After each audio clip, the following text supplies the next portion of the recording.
Average age of the young Americans serving in uniform today is 20 and a half years of age, making him about 10 months older than his grandfather who would have served in my war. He's a high school graduate. He's a volunteer.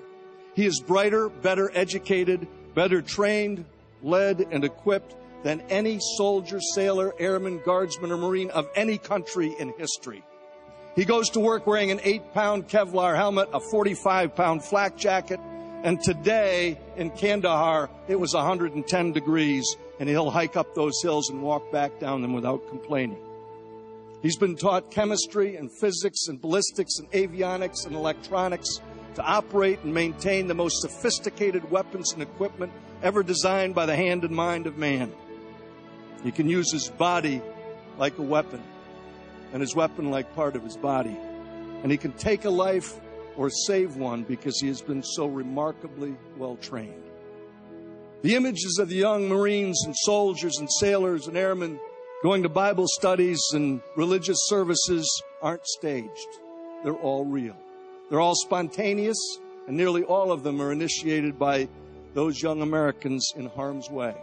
When they gather in prayer circles and huddle up before a mission, they're not going out to play football. They are going into mortal combat, and they know that some of them are liable not to come back. And they do it because they have faith.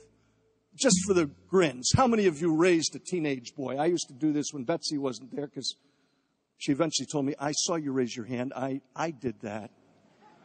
Think about getting a teenage boy to clean up his own room, do his own laundry, fix his own meals, clean up everything without a size 10 in the backside. And yet that same youngster today washes and mends his own clothing, feeds himself, takes care of cleaning his weapon, cleaning himself. He's totally self-sufficient. The kid who once wouldn't share a candy bar with his little brother now gives away his last drop of water to a wounded comrade, his only MRE to a hungry Afghan kid, and splits his ammo with a mate in a firefight.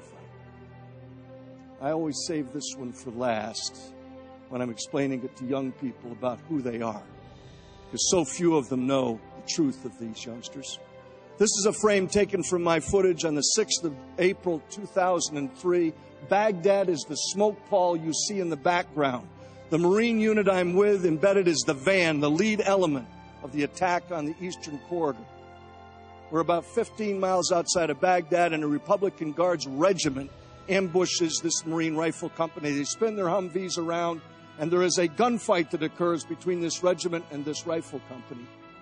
And in the midst of the beaten zone, the area where the intersecting bullets are crossing, a United States Navy corpsman I had first met in Kandahar in 2001 rushes into the battlefield, right through the fire, drags two wounded Marines out, and carries them on his shoulder to a helicopter that's landed in the roadway. And in this footage right here, I am standing on the ramp of that helicopter. And this corpsman, who's rushed now twice before and brought these two wounded back, now has a third one. And off to the right-hand side, as you look at the screen, a Reuters news crew sets up their tripod, and they're videotaping him going in and out.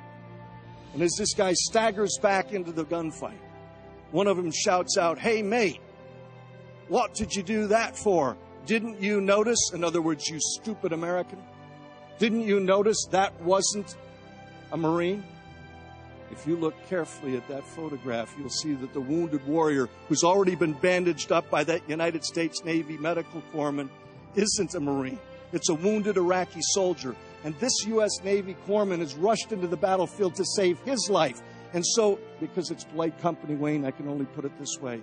In response to the Reuters news crew, the Navy corpsman gives them a gesture. You're not supposed to get that part. He gives them a gesture. He says, "Didn't you notice? He was wounded. That's what we do. We're Americans."